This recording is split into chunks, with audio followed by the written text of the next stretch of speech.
আপনি কি খেয়াল করেছেন এখানে আমার পুশ আপে দুটো মূল ভুল আছে, সেই ভুলগুলো কি আপনাকে দেখিয়ে দেবো।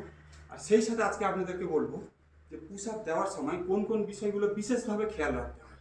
খেয়াল করুন, আমরা অনেকে পুশ আপ দেওয়ার সময় কি করি, অনেকে মনে করে যে চেস্ট চওড়া করার জন্য হাতটাকে বাড়িয়ে এই ফ্যালকনের মতো দুটো কোণই বাড়িয়ে দিলে মনে হয় যে চেস্ট বড় হবে, কিন্তু এটা আদৌ নয়। এটাতে কি হয়, কিচ্ছু হবে না, জাস্ট শোল্ডার ইঞ্জুরি হবে। খেয়াল করুন বিষয়টা। এইরকমভাবে থেকে আমরা যখন হাত দুটোকে এইভাবে বাড়িয়ে দিই প্রায় 90 ডিগ্রি অ্যাঙ্গেলে, তখন আমাদের শোল্ডার ইঞ্জুরির ভয়টা থেকে যায়। এখান থেকে রিকভার করবো কীভাবে, বিষয়টাকে কিছুই নয়, কোন দুটোকে জাস্ট বডির সাথে 45 ডিগ্রি অ্যাঙ্গেল নিয়ে চলে আসবো। খেয়াল করবে, এমনভাবে নয়, এমনভাবে।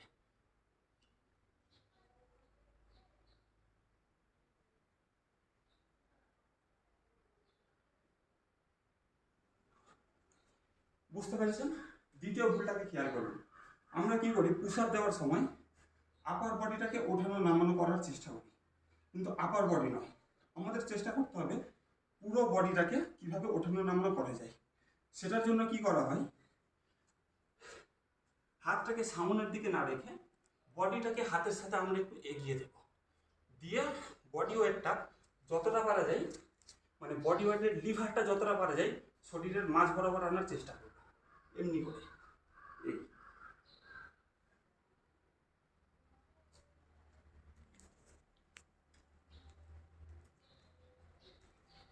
এটাতে কি হয়, শরীরের পুরো ওয়েটটা হাতের উপর প্রপার আসে, ফলে পুশ আপটা প্রপার হয়। খেয়াল করে দেখুন, এখানে আমি যদি এই ইটটাকে শুধুমাত্র এই মাথার অংশটা ধরে তোলার চেষ্টা করি, সহজেই উঠে, কিন্তু ওই হাতটাকে যদি আবার সরিয়ে ঠিক মাঝ বরাবর আনি, তোলার চেষ্টা করি, তখন কিন্তু অতটাও সহজ হবে না। তো ঠিক আমাদের সায়েন্সটাও এইভাবে কাজ করে, বডি সায়েন্সটা। আমরা যখন শরীরের ওপরের অংশটা তোলার চেষ্টা করব, আমাদের হাতের ওপর অতটা প্রেশার আসবে না, কিন্তু যখনই বডি ওয়েটটা শরীরের মাঝ বরাবর নিয়ে যাব, তখন কি পুরো বডি ওয়েটটা আমাদের হাতের উপর আসবে, ফলে পুশ আপটাও প্রপার হবে। এর সাথে আরো কি ভুল থাকে, অনেকের ধারণা যে চওড়া করে যদি আমরা হাতটাকে রাখি তাহলে আমাদের চেস্ট চওড়া হবে, কিন্তু এটাও একটা ভুল ধারণা। চেস্টের সায়েন্সও কিছুটা অন্যভাবে কাজ করে। আমাদের চেস্টের যদি আমাদের চেস্টটাকে তিন ভাগে ভাগ করি, নিচের যে পেশিটা থাকে, মাঝের যে পেশি থাকে, আর ওপরের যে পেশি থাকে, সেটা ডিফারেন্টভাবে কাজ করে। যদি আপনি আপনার কাঁধ চওড়া করতে চান, চেস্ট ওইভাবে সম্ভব নয়, আপনি যদি কাঁধ চওড়া করতে চান তাহলে এই টেকনিকটা অ্যাপ্লাই করতে পারেন। দুটো ইট নেবেন, ইট দুটোকে শোল্ডার গ্যাপ থেকে সামান্য দূরে রাখুন, কিন্তু এখানেও খেয়াল রাখতে হবে আপনার কোনই যেন 90 ডিগ্রি অ্যাঙ্গেলে না চলে যায়। বডি ওয়েটটাকে সামনে রাখুন, কোনিটাকে পিছনে রাখুন। আপনার চেস্ট এবং আপনার শোল্ডার দুটোর উপরই সমানভাবে প্রভাব ফেলবে। এবারে যদি আমি চেস্টে যে তিন ভাগে ভাগ করলাম, তার তিনটে পেশির ওপর সমানভাবে বল প্রয়োগ করতে চাই, কিভাবে করতে হবে, ফার্স্ট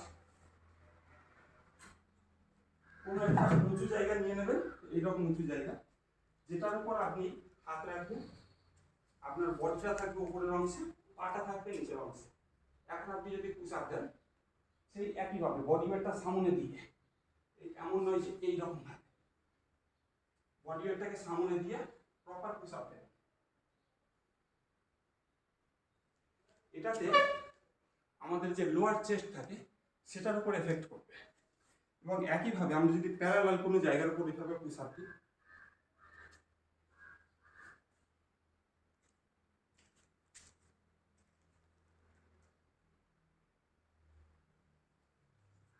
তাহলে আমাদের চেস্টের মিডল পোর্শনে যে পেশিটা তার উপর প্রভাব ফেলবে। এবং এবারে আপনাকে একটা জায়গা জোগাড় করতে হবে, সে আপনার খাট হোক বা একটা চেয়ারও হতে পারে। আপনি একটা চেয়ার নিয়ে নিলেন, সেটার উপর আপনার পা রেখে দিন, বা কোনো একটা উঁচু জায়গার উপর আপনার পা রেখে দিন, দিয়ে আপনার হাতটাকে নিচে রাখুন, দিয়ে একইভাবে পুশ আপ দেওয়ার চেষ্টা করবেন। বলে রাখি, এটা একটু বিপজ্জনক বিগিনার্সদের জন্য, সুতরাং সাধারণ পুশ আপটাই সবার আগে চেষ্টা করবেন।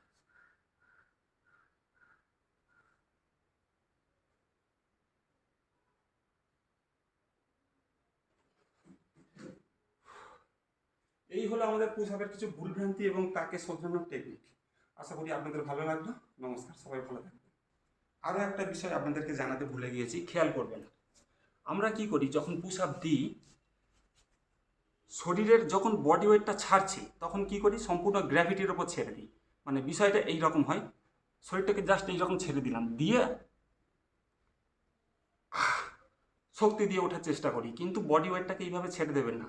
শরীরটাকে যতটা পারবেন টাইট রাখবেন। টাইট মানে নয় স্টিফ, টাইট মানে বডিটা আপনার কন্ট্রোলে থাকবে। শরীরটাকে রাখলেন, শরীরটাকে দরকার পড়লে ধীরে ধীরে ছাড়ুন,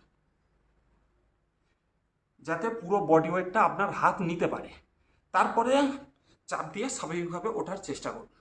ঠিক আছে, মানে বিষয়টা এই রকম।